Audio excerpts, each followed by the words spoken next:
जैसे जैसे 2026 का चुनाव नजदीक आ रहा है, राजनीतिक तापमान तेजी से बढ़ रहा है। रामनवमी की शोभा यात्रा को केंद्र में रखकर चालचित्र और विपक्षी दोनों पक्ष मैदान में उतर चुके हैं। पहली बार तृणमूल कांग्रेस के कई नेताओं को रामनवमी की शोभा यात्रा में भाग लेते देखा गया।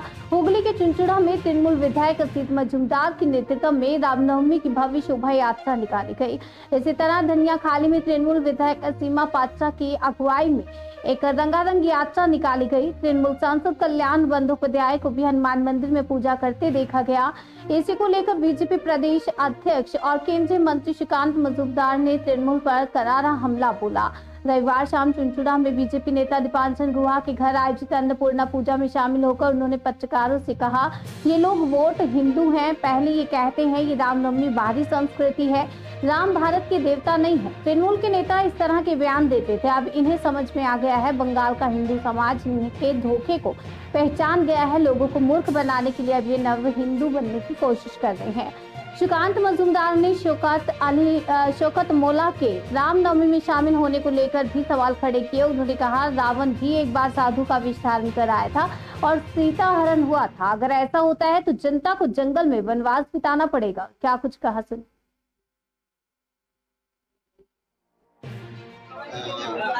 দেখা গেল যে আজকে তৃণমূলেরও বিভিন্ন জায়গায় মিছিল হলো, এটাকে কিভাবে ভোটের হাওয়া? এরা হচ্ছে ভোট হিন্দু। এতদিন এরা বলতো যে রামনবমী বহিরাগত সংস্কৃতি, রাম ভারতবর্ষের দেবতা নয়। প্রচুর তৃণমূল কংগ্রেস নেতাদের এরকম বক্তব্য আপনি সোশ্যাল মিডিয়া বা মিডিয়াতে সার্চ করলে পেয়ে যাবেন। আজকে যখন তারা বুঝতে পেরেছে যে বাংলার হিন্দু সমাজ এদের ধূর্ত রূপটা ধরে ফেলেছে, তাই আরেকবার মানুষকে বোকা বানানোর জন্য এখন হিন্দু সেজেছে, নব হিন্দু সেজেছে এরা। আমাদের প্রশ্ন হচ্ছে, ভোটের জন্য রামনবমী করবেন না। রামকে যদি ভালোবাসেন, রামের আদর্শকে যদি ভালোবাসেন, তাহলে রামনবমী করুন। আজকে আমরা দেখতে পাচ্ছি শওকত মোল্লাও রামনবমীতে হারছে, এটা অত্যন্ত চিন্তার বিষয়। কারণ রাবণ একবার গেরুয়া বসন পরে সাধু সেজে এসেছিল, তখন কিন্তু সীতা হরণ হয়ে গেছে। সীতা হরণ হলে পরে কিন্তু সীতাকে গিয়ে বনবাসে কাটাতে হবে, রাবণের ওখানে কাটাতে হবে। বাংলার জনগণকে বুঝতে হবে এই ঘেঁষো পার্টি যারা আছে এদের ছদ্মবেশটা যেন ধরে ফেলতে পারে। আমি সেটা দেখলাম ত্রিশূল হাতে দাঁড়িয়ে আছে, ওটাই বাকি ছিল আর কি। এক হাতে ত্রিশূল হাতে, এক হাতে বেলচা নিয়ে কয়লা পাচার করবে আর কি। কোন কোন নেতা বলছে যে বিজেপি কোথায়, আমরাই তো রামনবমী করছি। তো সবার আগে বলুন না তৃণমূলের সর্বময় কর্তৃকে এবং সেকেন্ড ইন কমান্ডকে একবার অযোধ্যায় রাম মন্দিরে কি মাথা নুয়ে আসতে বলুন। পারবে? দম আছে? সেই দম তো নেই, সেই সাহসও নেই।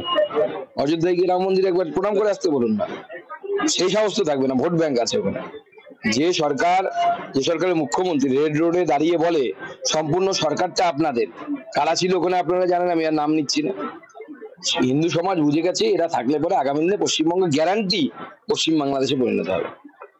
70-30-এর ভাগ আপনারা যেটা বলেন, যে 30 যদি তৃণমূলের পক্ষে থেকে থাকে তাহলে 70-এ কি ভয় পাচ্ছে যে এখানে 70 থেকে? আর সেই জন্য ভয় পাচ্ছে যে 70% মানুষ যদি ধীরে ধীরে একত্রিত হয়, সংগঠিত হয়, হিন্দু যদি একসাথে হয়, তাহলে তৃণমূলের আর ব্যবসা থাকবে না। তৃণমূলের ক্ষমতা থাকা মানে কি? ব্যবসা। কাজল শেখের কাছে পার্টি মানে কি? ব্যবসা করতে হবে। আজকে যদি তৃণমূলের জায়গায় কংগ্রেস এখানে শক্তিশালী হতো বা সিপিএম শক্তিশালী হয়, কাজল শেখ সিপিএম বা কংগ্রেস করবে, তৃণমূল করবে না। কল্যাণ ব্যানার্জি আজকে বললেন যে নন্দীগ্রামের গুন্ডা তাকে দেখা যাচ্ছে না, যদি আসে মারধর দেওয়া হবে। সিনিয়র সিটিজেন সবসময় অপ্রকৃত অবস্থায় থাকে। সেদিন লোকসভাতে তো ওনাকে লোকসভাতে অনেকে জোকার টোকার বলে আর কি, আমি শুনেছি। আমাদের খারাপ লাগে, আমাদের বাংলার মানুষ, সিনিয়র মানুষ। গতদিন যখন রাত 2:30 নাগাদ আমাদের ডিসকাশন চলছে, সেই সময় উনি উঠে ডিভিশন করে চিৎকার করছেন। অমিত শাহজি দিয়েও হাসছে, ওপারে সাংসদরা হাসছে, এপারে সাংসদরাও হাসছে, সবাই দেখে হাসছে। তো ওই আগে যাত্রা পাল্লা এইসব হতো, নাটক হতো, তাদের ভার থাকতো। ওই সিনের মাঝে মাঝে এসে একটু আনন্দ দিয়ে চলে যেত। তো বাংলার রাজনীতিতে এরকম মাঝে মাঝে দু একটা ভারের প্রয়োজন হয়, তখন হাসাতে আসে, অসুবিধা কি আছে? আসুন, আনন্দ নিন, এনজয় করুন। সফলতা পেয়েছে মুখ্যমন্ত্রী ঘোষণা করেছেন জিএসটিতে, জিএসটিতে তো মুখ্যমন্ত্রী বলেছিলেন জিএসটি বাতিল করা উচিত। তখন আমার সফলতার কথা বলছেন কেন? এক মুখে দু কথা বলেন কেন? ভালো লাগে তাহলে স্বীকার করুন জিএসটিটা ভালো ছিল, মোদিজি জিএসটি এনে ভালো করেছে। এটা মোদিজির কৃতিত্ব। জিএসটি সিস্টেমটা এরকম। রাজ্য সরকার অনেক বেশি ট্যাক্স কালেকশন করছে। রাজ্য সরকারের গাড়ি, জিএসটি গাড়ি সব জায়গায় ঘুরে বেড়ায় আর ব্যবসায়ীদেরকে ধরে, কলার ধরে। আপনি পয়সা দিতে পারলে, উপযুক্ত পয়সা দিতে পারলে সেটেল হয়ে যায়, না হলে রাজ্য সরকারের কোষে ওই টাকা ঢোকে। আগামী আরো 2-3 দিন রামনবমীর বিভিন্ন শোভাযাত্রা বেরোবে। 10 তারিখ অব্দি রামনবমী চলবে। আমিও বিভিন্ন জায়গায় যাবো, আমি কালকে বনগাঁ যাওয়ার আমার কথা আছে, বনগাঁতে আমি রামনবমীতে থাকবো, আরো বিভিন্ন জায়গায় আমাদের বিভিন্ন নেতারা থাকবে। অস্ত্র কেড়েও নিয়েছে অনেক জায়গায়।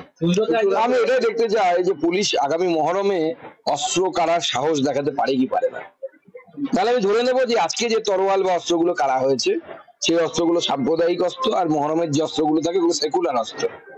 সেটা পুলিশকে প্রমাণ করতে হবে কিভাবে সেকুলার, লিটমাস টেস্ট করে। ঠিক আছে।